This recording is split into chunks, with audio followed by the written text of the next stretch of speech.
Bonjour Gabriel. Bonjour. Mon parcours musical, c'est une formation initiale au conservatoire départemental de Troyes. J'ai fait mes classes, on va dire, de solfège, violon, musique de chambre et également chant choral. Après mon baccalauréat, j'ai envisagé de faire des études plutôt parisiennes, donc les conservatoires d'arrondissement, le 11e et le 15e, pour les disciplines d'écriture et d'analyse. Et puis c'est aussi à ce moment-là que je me suis vraiment tourné vers la direction d'orchestre et la direction de chœur. Puis en 2009, je suis entré en culture musicale au CNSM de Paris. Et là, depuis cette année, j'ai eu la chance d'être admis en direction de chœur supérieure au CNSM de Lyon.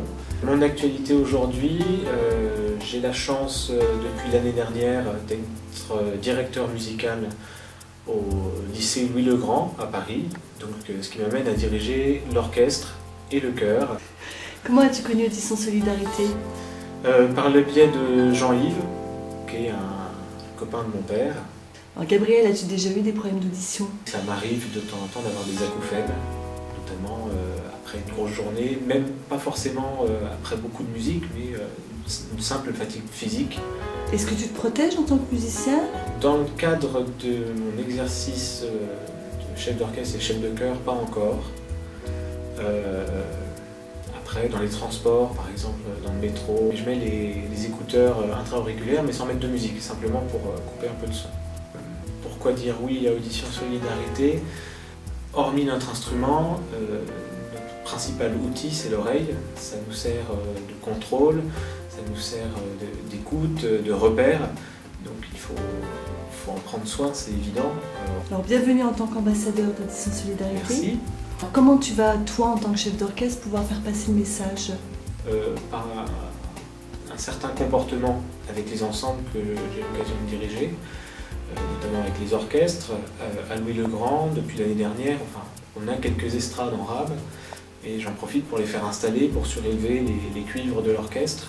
C'est déjà un geste de prévention pour éviter que les violons qui sont juste devant se prennent du trombone toute la répétition, à même les oreilles. Dans l'éducation globale d'un orchestre, c'est glisser quelques mots de temps en temps sur l'oreille.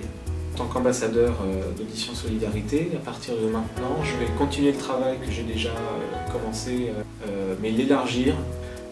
J'aimerais pouvoir mettre en place des séances scolaires et de faire à la fois un aspect pédagogique sur les œuvres qu'ils vont entendre et un aspect préventif sur l'oreille, donc joindre la musique et la prévention, voire glisser un mot de prévention pour un public plus large.